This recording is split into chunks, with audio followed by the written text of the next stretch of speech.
सुनते हैं कि टेलीग्राम व्हाट्सएप की तरह होता है, लेकिन हमको आज तक टेलीग्राम पता नहीं चल पाया। और हमारे जैसे आदमी को ऑनलाइन आना पड़ेगा तो हम तो आफत हो गया मेरे लिए। हम देखिए रात का 2:30 बज गया था, टेंशन से ना दिमाग काम नहीं कर रहा था, क्या करे क्या नहीं, अजीब सा माहौल हो गया था। प्रॉब्लम तो सबको हो रही थी, तो हम लोगों को ये शुरुआत करनी थी। तो हमारे गांव पे मेरा दोस्त था, उसकी फोटोकॉपी की दुकान थी, छोटी सी शॉप थी फोटोकॉपी की। अब स्टूडियो कैसे बनता है भाई पता ही नहीं, तो 2 ठो बांस लाए, ऊपर बांस लगाए, उसमें ट्यूबलाइट को रस्सी से बांध के बना दिए। अब वो शटर सामने थी, शटर गिराते थे लोग, एक लकड़ी का पलाई बनाए, उस पर पढ़ाना चालू किए। यहाँ लाइफ में क्या होता है, सोचेंगे क्या बनेंगे, क्या ख्वाहिश कुछ और चीज की रहती है।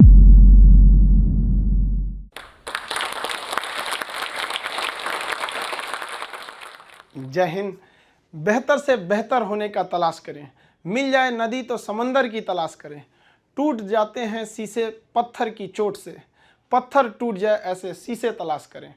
आज हम आपसे बीच में बात करते हैं अपने बचपन की कुछ कहानियों की।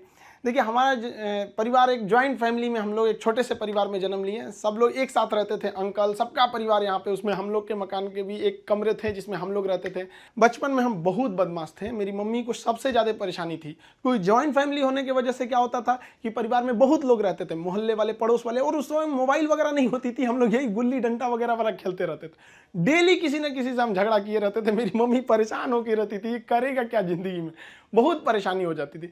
और बचपन में थोड़ा सा फाइनेंशियली प्रॉब्लम होने की वजह से हर चीज़ लिमिटेड तौर पे मिला।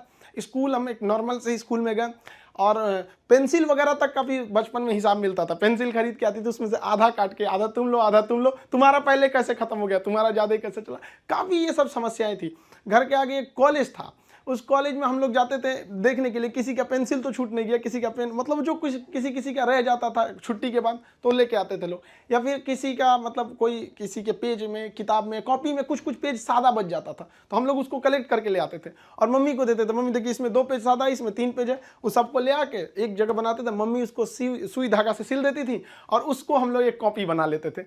आज भी आदत उसी में है। ये आज महंगी कॉपियों पर तो हाथ ही नहीं चलता है, वहाँ पर उसी भी आदत लग गई है वहाँ। और बचपन में हम लोग के घर पे गाय वगैरह भी थी, छोटे छोटे जानवर वगैरह, ये सब के पालने में इन लोग के लिए करते रहो। ये सब करते करते बचपना निकल गया। और इस बीच मेरे पिताजी जो थे वो अलग अलग जगहों पे वर्क करते रह गए, कभी शिप बिल्डिंग में, कभी पाइपलाइन में, कभी फॉरेन में, अलग अलग जगह पे। एक स्टेबल नहीं रहा, जिसका खामियाजा हम लोग को आगे जाके बहुत बड़ा भुगतना पड़ गया था। फाइनेंशियली खराब होने की वजह से हमको शुरुआत में, हम जब 8 पास किए तो वहीं से हमको फौज में जाने का थोड़ा सा जुनून लगा कि हमको फौज में जाना चाहिए। तो हम 9th में जब पढ़े थे, सैनिक स्कूल का एंट्रेंस का एग्जाम दिए, उसमें मेरा सिलेक्शन ही नहीं हुआ, पता नहीं क्यों सैनिक स्कूल में नहीं हुआ। तो फिर हमने पॉलीटेक्निक का दिया, तो पॉलीटेक्निक के भी उसमें देखिए एक्चुअली क्या है कि जो एकेडमिक पढ़ाई होती है उससे थोड़ा सा बेटर होता है, जो कॉम्पिटिटिव होती है। तो 8 के बाद ही सैनिक के लिए एक कॉम्पिटिटिव वाला माहौल आ गया था। फिर पॉलीटेक्निक में दिए, उसमें रैंक अच्छा नहीं आया तो हम कहे छोड़ो, अब नॉर्मल 10th यानी मैट्रिक करते हैं, उसके बाद इंटर करते हैं। इंटर करने के बाद फिर हम लोग ने सोचा कि एनडीए का देते हैं। इस बीच AI ट्रिपल हम लोग के वक्त में होता था, AI ट्रिपल ही, उसको दिए। IIT के दिन तो हम सोए रह गए थे वहाँ। फिर एनडीए के गए सिलेक्शन के लिए, तो एनडीए में रिटन एग्जाम हुआ, वो काफ़ी ठीक ठाक था। और एनसीसी वगैरह हम लोग ने किया था, तो उससे फौज से काफ़ी ज़्यादा उससे जानने को मिल गया, कौन सा हथियार कैसे काम करता है। ये वो एक जुनून हो गया कि भाई हम लोग को ये कॉन्फिडेंस था ना कि फौज में हो जाएंगे तो ट्रेनिंग की कुछ खास जरूरत नहीं पड़ेगी। हम लोग तो इसे बहुत हद तक जानते हैं हथियारों के बारे में। सब होने के बाद वहाँ पे क्या होता है कि ये सिलेक्शन काफ़ी प्रोसीजर काफ़ी कॉम्प्लेक्स होता है। वहाँ मेडिकल जांच होती है हर चीज़ का। मेरा हाथ काफ़ी टेढ़ा है, अभी इतना टेढ़ा होने की वजह से दोनों हाथ कि मतलब अब मेडिकली आउट कर दिया जाए। अब मेडिकल आउट होने की वजह से ये सब चीज़ें सही नहीं हो सकती हैं। तो यही एक तो वही था मेरे लाइफ का। इसके आगे हमने कोई सपना ही नहीं देखा था कि हमको कुछ और भी करना है। शुरू से ही फौज में ही जाना था हमको। अब हमारे लिए तो एकदम विकट परिस्थिति हो गई, साथ ही साथ फाइनेंशियली भी दिक्कत हो गया। अब क्या करें, तो नॉर्मल एक सरकारी स्कूल से इंटर था मेरा, फिर एक नॉर्मल ग्रेजुएशन किए, ग्रेजुएशन BSc। अब इसमें फाइनेंशियली दिक्कत भी बहुत ज़्यादा आ गया। इन दिक्कत में सबसे ज़्यादा साथ दिया मेरे 3 दोस्तों ने, सोनू, पवन, हेमंत। ये 3 दोस्तों ने हमारा बहुत ज़्यादा हेल्प किया और हम सबसे खुश नसीब हैं। हम ये कह सकते हैं कि दोस्त हमें बड़ा बढ़िया मिले। तो सोनू था, पवन, हेमंत, इन लोग के पास जो पॉकेट मनी आती थी ना, तो जो घर से उसमें से काट के कुछ हमको दे देते, कुछ ये, तो हम लोग में मिलजुल के अच्छे से करते थे। तो एक साथ में हम लोग पढ़ाई करते थे। हम सबको, चारों को, हम लोगों को डिफेंस में ही जाना था। अब हम लोग ने क्या किया भाई, बाकी लोग की फाइनेंशियली ठीक थी, हेमंत की भी सही नहीं थी, तो वो सेल्फ डिपेंडेंट था। तो हेमंत ने कहा कि एक काम कर तो भाई, चलो तुम भी को टीचिंग में ले आते हैं। तो उसने क्या किया, हमको एक होम ट्यूशन के पास ले गया पढ़ाने के लिए। होम ट्यूशन, अब वो हम लोग को बच्चों को उतना पढ़ाने का आइडिया नहीं, बस उसको लड़का बहुत पढ़ने में कमजोर था और उसको होम ट्यूशन पढ़ाया गया ना, स्कूल में बहुत अच्छा टॉप पे आ गया वो, उसके घर वाले काफी खुश हुए सब, और वो बहुत अच्छा सा पढ़ रहा था। इसी बीच उसने कहा कि चलो तुम्हें एक कोचिंग में इंट्रोड्यूस करते हैं। तो एक कोचिंग में गए, वहाँ पे मतलब काफ़ी स्टूडेंट जो थे, मतलब बहुत ज़्यादा नहीं थे, नॉर्मल था कोचिंग वहाँ पे। वहाँ हम गए तो हमको फर्स्ट दिन केवल 6 लड़के मिले, और 6 लड़के में अजीब सा माहौल हो गया। वो हमको, मेरी दाढ़ी उड़ी भी नहीं थी, तो अजीब, उनको लगा कि तो हम ही लोग के बीच का है। तो हम 6 बच्चे को पढ़ाए, हमको भी खुद एम्बेरस फील हो रहा था कि ये लोग हमको उस तरह से देख क्यों नहीं रहे हैं। अब उसको 6 लड़कों से अगले दिन वो 50 हो गए, फिर 100, 150, इतना तेज बढ़ने लगा। अब वो कोचिंग वाला जो था उसको लगा कि नहीं भाई, पैसा तो ठीक आ रहा है यहाँ पे, ये तो ठीक ठाक है। तो उन्होंने हमको कह दिया कि भाई देखिए सर, आपको अपना नाम, पता, एड्रेस, मोबाइल नंबर कुछ भी नहीं देना है। हम कहा हमको जरूरत भी नहीं है इसकी, हमको चुपचाप पीजी वगैरह करना है यहाँ पे। हमारी तो फौज का सपना टूटा था, समझ में नहीं आ रहा था करे क्या करें यहाँ पर, क्योंकि लाइफ बड़ी अजीब चीज होती है। जब तक आपको समझ में आएगी आधी बीत चुकी रहती है। यहाँ लाइफ में क्या होता है, सोचेंगे क्या, बनेंगे क्या, ख्वाहिश कुछ और चीज की रहती है। यही है जिंदगी, सबको इसी के साथ चलना रहता है। तो हमने कहा कोई बात नहीं। उन्होंने कहा कि चलो भाई, हमारा उनको नाम पता था तो टाइटल की वजह से उन्होंने खान नाम दे दिया, खान सर। धीरे धीरे वहाँ पे पढ़ाते रहे, वहाँ पे लड़के बहुत हो गए। वो कोचिंग वालों को पैसा ज़्यादा दिखता था, हमें बच्चों का करियर दिखता था। वो कहते थे कि सर इतनी कम फी में आप इतना क्यों बता रहे हो। हम कहे सर हम कैसे करें, उनके साथ किस तरह से हम कह देंगे कि तुम्हें कम बता। इस वजह से थोड़ा सा टसल हो गया, हमको वो छोड़ना पड़ गया कोचिंग। फिर दूसरे जगह गए, तीसरे जगह। उसके बाद से हम लोग ने यहाँ पर आके अपना खान जीएस रिसर्च सेंटर किए। तो हमारा यहाँ पे कुछ खास जानकारी नहीं थी पटना में, क्योंकि हम लोग गांव एरिया से आए थे। तो यहाँ पे कुछ पार्टनर्स वगैरह को कुछ ढूंढे यहाँ के लोगों को, उन लोगों ने तो सत्यानाश ही कर दिया। उन लोगों ने सारा चीज 6 महीने बाद उन लोगों का फुल प्लानिंग था कि कोचिंग को हड़प लेना है। उन लोगों ने कहा कि बेंच भी मेरा, कुर्सी मेरा, पंखा में, सब कुछ। हम तो परेशान हो गए, मेरे पास कुछ भी नहीं बचा। ये हाल कर दिया लोगों ने कि हमारे जेब में केवल 40 रुपया बचे थे और घर लौटने के लिए 90 रुपये चाहिए था। हम परेशान हो गए, भाई कम से कम 90 तो छोड़ो, घर चले जाएं यार, पे यहाँ पे क्या कर दिए। कोई दिमाग काम नहीं कर रहा था। तो गंगा के किनारे हम बैठे थे शाम के वक्त में, टेंशन में। यहाँ पर सोचे कि अब टेंशन में जाएंगे, अब रूम।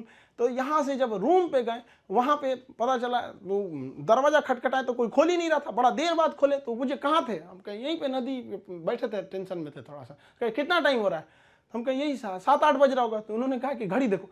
हम देखे रात का 2:30 बज गया था। टेंशन से ना दिमाग काम नहीं कर रहा था, क्या करे क्या नहीं, अजीब सा माहौल हो गया था। अब हमको समझ में आ गया कि भाई हमारे पास केवल 40 बचा है, यानी ऊपर वाला हमको रोक रहा है यहाँ पर किसी ना किसी वजह से, तो हमें रुकना चाहिए। अब फाइनली हमने भी डिसाइड कर लिया कि अब हमको अपने फिर से एक नई शुरुआत करनी है। इस बीच हमको एक अनुभव मिला कि भाई सब पे आप आंख बंद करके भरोसा नहीं कर सकते। अब टीचर और स्टूडेंट का एक रिलेशन भारत में बहुत बेहतरीन है, ये आदि काल से देखा जाता है। तो हमने क्या किया ना, अब कोचिंग्स में ना स्टूडेंट्स जो थे, बहुत जो पुराने थे, जिनका मान के चलिए कहीं जॉब हो गया, अभी ज्वाइनिंग लेटर का वेट कर रहे हैं ऐसे, तो उन लोगों को रखे कि भाई देखो हम लोग को फिर से शुरुआत करनी है, क्योंकि ऐसे हम लोग छोड़ नहीं सकते हैं। क्योंकि यहाँ पे क्या हो गया कि कोचिंग एक इंडस्ट्री बन चुका है, लोग इसको इनकम सोच रहे हैं। अब हम लोग आंख में इसलिए खटकते थे, हम लोग के लिए पैसे मायने नहीं रखते थे, लड़कों का पढ़ाई मायने रखता था। तो प्रॉब्लम तो सबको हो रही थी, तो हम लोगों को ये शुरुआत करनी थी। अब शुरुआत किए कैसे तैसे, थोड़ा बहुत पैसे से स्टार्ट किए लोग। अब वहां पे क्या है कि जो गरीब है पैसे मत दो भैया, विकलांग हो मत दो, कभी कोई इस तरह से जोर नहीं दिया गया। इस वजह से ही फाइनेंशियल प्रॉब्लम है। अगर अदरवाइज में आदमी पैसे के पीछे पड़ा रहता तो कोई प्रॉब्लम नहीं था। इस बीच हमारे कोचिंग पे बम चल गया, तबातोड़ बम चल रहा है। हमको अजीब सा लग गया कि भाई हम कोचिंग में कि बॉर्डर पे खड़े हैं, हमारा सपना तो नहीं पूरा हो गया, हम फौज में आ गए हैं। दीजिए देख रहे हैं पूरा अफरा तफरी मचा हुआ है बम से।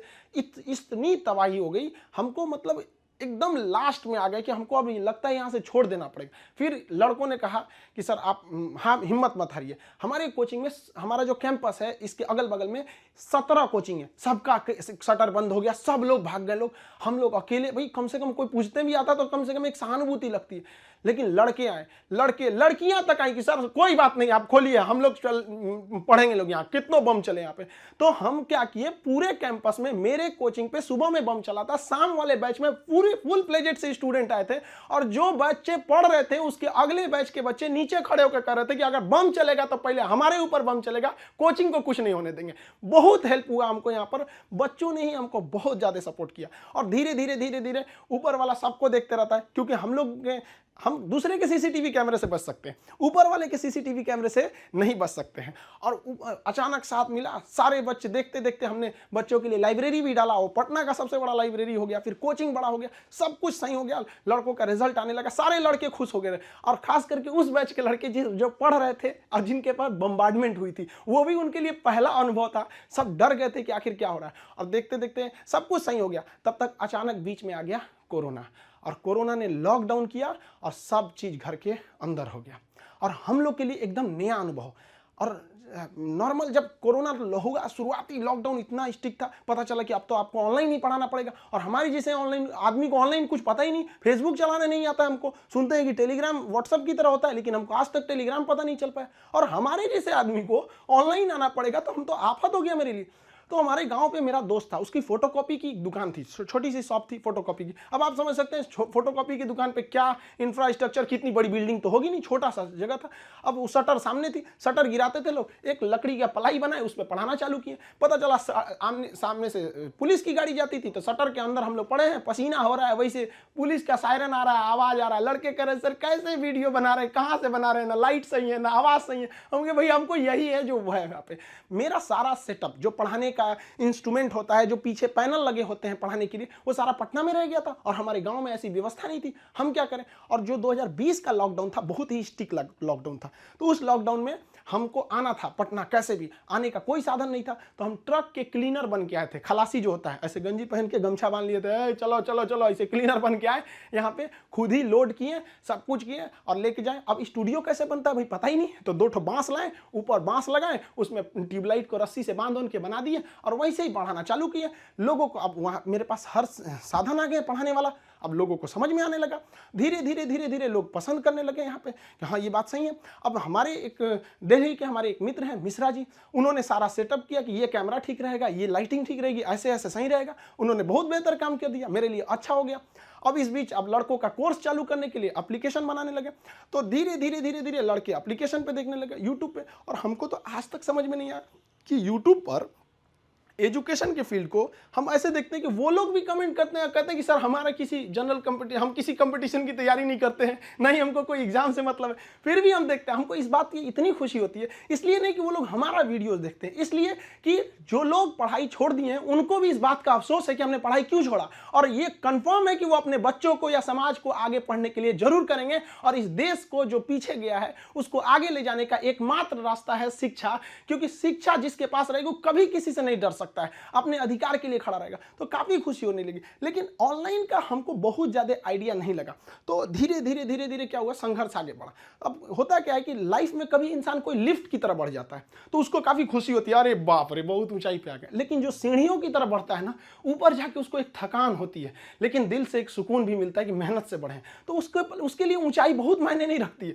तो जो लोग देखिएगा ना उतराने लगते हैं, अहंकार कर देते हैं, उस सबसे लिफ्ट से बढ़ा है सब वहां पे। तो जीवन में कभी किसी को अहंकार तो करना ही नहीं चाहिए यहाँ पर, और ना ही दूसरे की बुराई करनी चाहिए। दूसरे की बुराई से कोई फायदा नहीं मिलता है, आपस में मिलजुल कर रहना चाहिए। बुझ जाते हैं कभी दिए तेल की कमी से भी, हर बार कसूर हवाओं का नहीं होता है। आखिर में हम आप सबसे यही कहना चाहेंगे कि ये दुख, ये दर्द, ये गम, ये सब तेरे अंदर है। तू खुद के बनाए पिंजड़े से बाहर निकल के देख, तू अपने आप में एक सिकंदर है।